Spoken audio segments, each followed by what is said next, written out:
tal familia? ¿Cómo están? Bienvenidos a un nuevo estudio de la Biblia, esta vez en el último fragmento que estamos leyendo de Filemón. Andrés ya el martes estuvo haciendo un buen paneo de algunos temas muy importantes de estos versículos, así que vamos a estar leyendo versículo por versículo y voy a estar hablando un poquito de algunas cosas que pensaba en cuanto a cada versículo, algunas aclaraciones que está bueno hacer a veces y algunas ideas que me surgieron en el momento. Espero que hayan sido bendecidos por estos estudios, que les hayan venido bien, que haya sido más claro el texto mientras lo vamos estudiando y profundizando. Y bueno, ya de por sí arranco a pedirles que la semana que viene vamos a tener una semana de cierre. Así que si pueden estar mandando consultas, ideas, acotaciones, cosas que les hayan parecido en la medida que leíamos estos estudios, nada, que las manden con libertad. 1, 2, 3, 5, 10 minutos, lo que quieran. La semana pasada unos cuantos, así que si esta semana que viene hay lo mismo o más, mejor. Así que bueno, vamos a los versículos. Vamos a estar leyendo del versículo 21 al versículo 25, que son los últimos versículos, los saludos de Pablo a Filemón.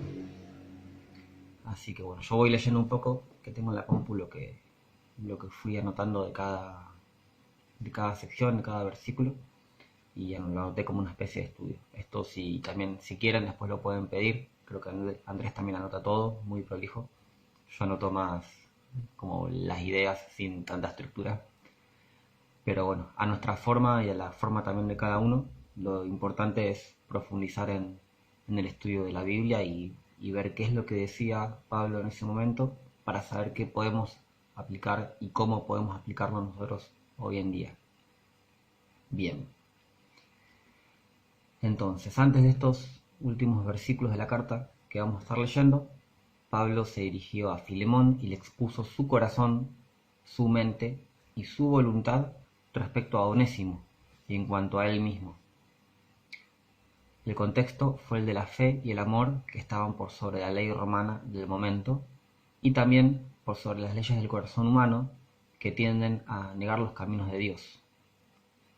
En estos versículos finales, Pablo ya deja su exposición y da unas palabras, pedidos y saludos. Bien. El versículo 21, entonces, de Filemón dice: Te he escrito, o sea, todo lo anterior, te he escrito persuadido de tu obediencia, sabiendo que también harás más de lo que te digo. De lo que digo, perdón. Este versículo es de la Biblia textual, la tercera edición. Yo esa la uso bastante como referencia y me gustó. Ahora voy a explicar por qué, un poco lo que dice al final. Bien, en este versículo Pablo deja ver su confianza al escribir. Pablo estaba persuadido, remarco, persuadido. Es decir, había acciones previas de Filemón que lo dejaban tranquilo y seguro de que, por más difícil que sea el asunto con Onésimo, podría obrar bien. O sea, Pablo escribe todo esto, ruega, expone toda la carta que ya leímos, con cierta seguridad y confianza de que Filemón iba a obrar bien. Recordemos que al principio Pablo le dice que él tenía la autoridad y la libertad para decirle qué hacer. Pero Pablo escribe todo lo anterior no diciéndole lo que tiene que hacer, sino rogándole, pidiéndole y dándole sus motivos, sabiendo que Filemón iba a poder obrar bien. Bueno, de la obediencia ya habló Andrés en el estudio del martes, pero sí quisiera mencionar una acepción, un significado que tiene la palabra que se traduce como obediencia, que es escuchar con atención. Es decir, la obediencia de la cual Pablo está hablando acá no es algo que uno hace por obligación, sino algo a lo que uno atiende con atención y lo hace propio. Eso es lo que buscaba Pablo de Filemón. Pablo esperaba este tipo de obediencia, que Filemón prestara atención a sus palabras y no solamente que haga lo que Pablo quería. es como una obediencia por tener toda la información o todo lo necesario para hacer lo que hay que hacer, sin importar la dificultad. O sea, Pablo le expuso todo su pensamiento, como decía acá, su mente, su voluntad, su corazón respecto a Onésimo y respecto a la situación. Entonces, bueno, al Filemón haber atendido a estas palabras, a todo lo que Pablo le dijo, ahora iba a tener la capacidad de orar bien. Y ¿dónde está? Hay una cosa más en este versículo que es al final, que dice lo que te digo, lo que digo, es en realidad, yo acá lo puse mal. Harás más de lo que digo, le dice Pablo a Filemón. Pablo le había pedido, le había dicho, le había muchas cosas, y Pablo estaba seguro de que Filemón iba a hacer más. Pero ¿qué es este hacer más? ¿Y qué es lo que dijo Pablo, no? Muchas versiones traducen como lo que te pido, pero el término griego que se usa acá, en este harás más de lo que digo, que algunos dicen como más de lo que te pido, el término es lego, que a muchos nos puede sonar por los bloquecitos esos para armar de colores que llevan ese nombre, lego. Esa palabra en griego significa colocar, por eso el nombre lego, porque vos colocás los bloques. Colocar o poner delante. Lo que refuerza la sensación de que Pablo no estaba solamente pidiendo o ordenando algo a Filemón, sino que estaba poniendo todos los matices de un asunto delante de él, todos sus pensamientos y sus posturas, como si fuesen bloques. Mira, a mí me parece esto, me parece esto, me parece allá, me parece acá, tic, tic, tic, todos los bloques, los argumentos de Pablo, para que Filemón pudiese considerar todos los aspectos antes de tomar una decisión. Haciendo eso de colocar todas las piezas del rompecabezas delante de Filemón, es que Pablo estaba completamente seguro de la atención y la obediencia de Filemón. Es como que Pablo le puso justamente todas las piezas, sabiendo que Filemón las iba a poder entrelazar y armar bien. Entonces, si pasamos al siguiente versículo, dice el versículo 22: Prepárame también alojamiento, pues espero que por las oraciones de ustedes se les concederá verme, dice la Reina Valera contemporánea. Este versículo ya es una petición dentro de los saludos finales. Pablo básicamente le pide a Filemón que lo esté esperando, porque esperaba tener libertad para viajar pronto. La esperanza compartía su corazón, la esperanza compartía su razón de ser con las oraciones de las iglesias, no solamente de Colosas y de Filemón acá, sino que seguramente muchas iglesias estaban orando por Pablo. Entonces Pablo tenía fe de que Dios contestase esa cantidad de oraciones. Una acotación en cuanto a este versículo es que algunas versiones dicen que por vuestras oraciones os seré devuelto, dice la Biblia textual. Otra dice que Dios responda a las oraciones de ustedes y me permita volver, remarco, volver a visitarlos pronto, dice la Nueva Traducción Viviente.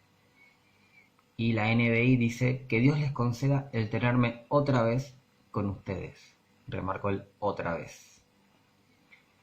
Estas formas de traducción, en menor o mayor medida, niegan la realidad del contexto de la carta, ya que Pablo no podía volver a visitar un lugar que antes no había visitado, o estar de nuevo entre gente entre la cual antes no había estado. Por la carta a los colosenses sabemos que Pablo no había visitado nunca la comunidad de Colosas, así que las traducciones fieles al original y que no niegan el contexto dicen: por vuestras oraciones os seré concedido, que la traducción que leí yo, se les concederá verme, dice. El término griego hace referencia a ser entregado como favor o perdonado con bondad. Entonces Pablo no estaba diciéndole que le prepare un lugar porque los iba a volver a visitar algún día, sino que él estaba reforzando la sensación de que iban a tener como el favor de parte de Dios de verlo, de conocerlo, y él iba a tener el favor y la bondad de parte de Dios de conocer a la iglesia a la iglesia de Colosas, de la cual tanto había escuchado hablar de parte de Epafras, y confirmar finalmente el resultado de esta carta, de que Onésimo finalmente fuese bien recibido. Entonces, Pablo remarca esto con conciencia, sabiendo que esta carta iba a tener resultados. Entonces, cuando le dice a Filemón, estén esperándome, porque por las oraciones voy a ir a ustedes, finalmente, está diciendo también, voy a ir a ver qué pasó con todo esto. Con buena intención, obviamente, justamente para ver el resultado de la fe y el amor de Filemón y de toda la iglesia. Recordemos que esta carta está escrita a Filemón, a Apia, a Arquipo y a toda la iglesia. Si bien se dirige a Filemón, es abierta a toda la iglesia para que el asunto sea escuchado por todos. Bien. El versículo 23 dice, te saludan Epafras, que es mi compañero de prisiones por Cristo Jesús. De este versículo, más allá de que ya sabemos que Epafras era de Colosas y que era quien había llevado las noticias de cómo era la iglesia en Colosas, vemos que acá se lo nombra como compañero de prisiones. Otras versiones dicen cautivo conmigo o compañero de cárcel. Acá no tenemos más información que esta. De alguna forma Epafras fue desde Colosas a ver a Pablo y quedó como prisionero. O sea, no lo llama un colaborador como a los que va a mencionar después, que podrían tener cierta libertad, sino que lo llama prisionero conmigo, cautivo conmigo. O sea que de alguna forma Epafras quedó preso junto con Pablo. Anda a saber qué habrá hecho. Acá hago una acotación más, porque algunas especulaciones dicen que Onésimo termina preso junto con Pablo también, y que por eso ahí, bueno, Pablo le predica y demás. Eso no tendría mucho sentido, porque si Onésimo estuviese preso no tendría la libertad de ir a Colosas junto con Filemón. Así que lo más probable es que Onésimo haya buscado a Pablo. Pero bueno, también no se dice mucho, entonces no podemos más que especular. Pero bueno, sí tenemos ciertas certezas. El versículo 24 dice, bueno, dentro de los saludos, te saludan Epafras y mis colaboradores, Marcos, Aristarco, Demas y Lucas. Marcos es el ya conocido compañero de Bernabé y Pablo en el primer viaje misionero, que los abandonó a mitad del viaje, y que en el segundo, al principio del segundo viaje, fue motivo de discordia entre Pablo y Bernabé, porque Bernabé quería llevarlo con ellos, pero Pablo no, porque se había ido, se había abandonado el primer viaje a mitad de camino. Esto sabemos después que se resuelve, y tiempo después, en 2 de Timoteo, Pablo habla de la utilidad de Marcos para el ministerio, de la misma forma que acá habla de la utilidad de Onésimo. Entonces, como que bueno, básicamente se resolvió el asunto, por más que fue un asunto de discordia, un punto de conflicto entre Pablo y Bernabé en su momento, después se habla bien de Marcos, así que esa situación se resolvió. Aristarco fue un compañero de Pablo durante gran parte de su ministerio. Era macedonio de Tesalónica. Tenemos cartas a los tesalonicenses. En Hechos 19 se relata cómo, en la revuelta de Éfeso, Aristarco sufrió a manos del pueblo que se oponía al mensaje de Pablo, junto con Gallo, otro cristiano que bueno, acá no se menciona. Pero lo importante es que esto no lo desanimó, o sea, ese sufrimiento no lo echó para atrás, sino que se mantuvo fiel a Cristo y siempre colaborando con el ministerio de Pablo. De Demas no se sabe prácticamente nada, solamente aparecen algunos saludos, y que luego de compartir el ministerio con Pablo, en 2 Timoteo 4:10, se lee que lo abandonó y se fue a Tesalónica. Abandonó a Pablo, no la fe, esto es importante remarcar. Y por último está Lucas, que es el médico amado, el historiador entre comillas, que registró todo en su evangelio y en el libro de los Hechos, y que acompañó a Pablo y escribió sus cartas. Él era como un secretario de Pablo. En 2 Timoteo 4:11, fíjense que estoy hablando siempre de 2 Timoteo porque es una de las últimas cartas. Y ¿dónde está? Esa habla de Marcos, habla de Demas y habla de Lucas en el versículo 11. Dice Pablo en este versículo que solamente Lucas lo acompañaba. Esto, bueno, es como un dato emotivo, ya que por ahí en el final de sus días el único que estuvo con él fue Lucas, como fiel compañero y cercano a Pablo. Y por último, el versículo 25 dice: que la gracia de nuestro Señor Jesucristo sea con su espíritu. Amén. Este es un saludo común de Pablo, que se repite tanto en Gálatas, Filipenses y 2 Timoteo. Además de que la expresión gracia de Dios se usa muchísimo en todo el Nuevo Testamento y es crucial para establecer la nueva realidad que vivían todos los cristianos más allá de su procedencia. Recuerden que la iglesia arranca primeramente en un sector judío, si bien había cierto acercamiento de prosélitos no judíos, y los judíos tenían ese factor de la ley de Dios que les pesaba mucho. En el caso del nuevo pacto que hace Dios con su iglesia, con los creyentes, es la ley de la gracia. Por eso la gracia de nuestro Señor es lo que gobierna todo el nuevo pacto. De hecho, bueno, es algo que aparece muchísimo después de los evangelios. En el Evangelio de Lucas únicamente aparece y después en Hechos empieza a aparecer y en las cartas de Pablo, en las cartas de Pedro, en Hebreos, siempre aparece en un momento esta frase: la gracia de nuestro Señor, o la gracia de Jesús, la gracia del Señor, la gracia de Dios. Antes se vivía bajo la ley y delimitaba al pueblo judío. Ahora la gracia abrazaba a todas las naciones.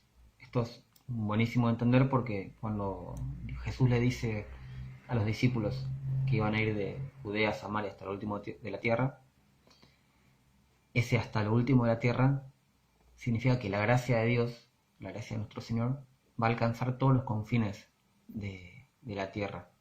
En Hechos ve cómo se expande a través de todos los ministerios de los apóstoles, pero en nuestros días también se sigue expandiendo y sigue llegando, no solamente en cuestiones geográficas, sino en cuestiones culturales, en cuestiones generacionales. De generación en generación, la gracia de Dios sigue alcanzándolo todo. Es la oración de Pablo en este versículo. Pablo pide que esta gracia esté siempre con su espíritu. Y esto habla de que más allá de la multitud de personas en una congregación, o la multitud de congregaciones en el mundo, el espíritu es uno solo, o tendría que ser uno solo. De forma tal que la vida no sea algo egoísta en lo que cada uno se fija por lo suyo propio, sino que se vive de forma compartida, de forma tal que todo lo que le pasa a un creyente, como en este caso le pasaba a Filemón, le pasa a toda la congregación. Esto remite directamente a los saludos iniciales, donde Pablo hace partícipe a toda la iglesia del asunto que va a exponer ante Filemón sobre Onésimo. Bien. Acá hay, bueno, en estos versículos ya leímos los 5 versículos y hay por ahí muchos temas distintos, pero yo me quiero quedar un poco con este último, con la gracia de nuestro Señor Jesús en nuestro espíritu, en un único espíritu. Que podamos buscar eso, que busquemos esa unidad, esa conexión de la cual también hablaba Andrés en la reunión de ayer. Ustedes van a escuchar esto el jueves seguramente, sería ayer miércoles, para mí es hace un ratito. Pero bueno, esa conexión tiene que existir y ser real, no una cuestión más de tener agendadas personas en un celular o tener un grupo de WhatsApp. Que podamos buscar esa unidad en espíritu y que podamos estar conectados unos con otros en espíritu, más allá de ahora las distancias que pone la cuarentena, que tengamos conexión, que sepamos lo que nos pasa, lo que pensamos, lo que no pensamos, lo que pensamos diferente, que podamos charlar las cosas, que podamos ser en todo caso como Pablo con Filemón, que le pueda decir: mira, yo pienso esto y esto y esto y esto, por esto, esto y esto y esto y esto, y tener la confianza de que vamos a orar bien, no vamos a orar porque tenemos un prejuicio o porque pensamos mal o porque no nos vemos hace mucho y estamos reclamando que alguien nos llame o nos vea o lo que sea. Eh, que busquemos esa unidad sabiendo que somos realmente un cuerpo. Acá Pablo nunca habla de la iglesia como cuerpo, pero habla de cosas tan prácticas, tan, tan cercanas que podemos aplicar hoy en día, que está buenísimo para tenerlo en cuenta como iglesia, poder estar realmente unidos, unidos en todo sentido. O sea, aprovechemos todos los recursos tecnológicos que tenemos, por más que no podamos ver todas las reuniones o que no podamos estar por ahí conectados con las cosas que se hacen desde la iglesia, estar conectados eclesiásticamente a veces es más que eso, a veces es estar al tanto de lo que le pasa a, a la persona, el hermano con el cual estamos hablando, que puede estar necesitando algo, que puede estar en una circunstancia difícil, que puede necesitar oración, que puede necesitar ayuda, que puede necesitar consejo, o nosotros mismos podemos tener todo eso y tampoco es que tenemos que cerrarnos y esperar a que alguien nos venga a reclamar un pedido de oración, sino que podemos nosotros mismos exponer nuestras necesidades. Es muy amplio todo esto y por ahí se desprende en sí de lo que es la carta a Filemón, pero bueno, me pareció lindo e importante remarcar la unidad. Destaco algunos puntos nuevamente de los que estuvimos hablando. Estuvimos hablando de la obediencia, estuvimos hablando de colocar las cosas delante de las personas para que puedan también entendernos. Estuvimos hablando de las oraciones y de cómo Dios contesta las oraciones en favor de su pueblo. Estuvimos hablando de cada una de estas personas que estaban alrededor de Pablo en el momento que escribió la carta, y destacable el lugar que ocupó Lucas como ese compañero fiel y constante con Pablo. Y bueno, finalmente hablamos de la gracia de nuestro Señor con nuestro espíritu. Hasta acá llega el libro, hasta acá llega el estudio. Les vuelvo a pedir que puedan compartir, que puedan hacer algún tipo de evolución, sea por WhatsApp, sea por Facebook. Andrés seguramente las va a recopilar y las vamos a estar publicando en la semana que viene, el martes y jueves, en el horario de los estudios, para poder un poco también compartir lo que piensa cada persona de lo que estuvimos estudiando y leyendo. Así que, sin más, me despido, los bendigo, espero que hayan aprendido algo, que hayan visto algo nuevo y que Dios les haya hablado de alguna forma con este estudio. Chau, chau.